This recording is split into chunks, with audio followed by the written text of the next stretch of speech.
Le 8 juillet, nous allons fêter les 400 ans de la naissance de Jean de La Fontaine, le plus célèbre de nos fabulistes, qui était aussi connu à son époque pour écrire des curiosas pour les amateurs. Néanmoins, aujourd'hui, on va vraiment plutôt se centrer sur ces fables, et c'est le moment de les redécouvrir en famille.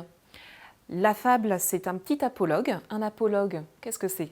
Un texte court, avec une petite histoire et surtout une morale à la fin.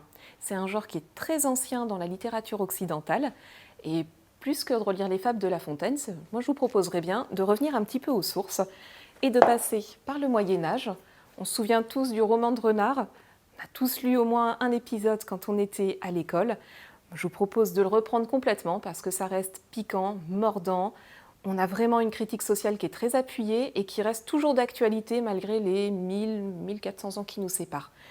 Si vous voulez encore remonter le temps bien plus loin, vous pouvez remonter au modèle originel, les fables du fabuliste Ésope.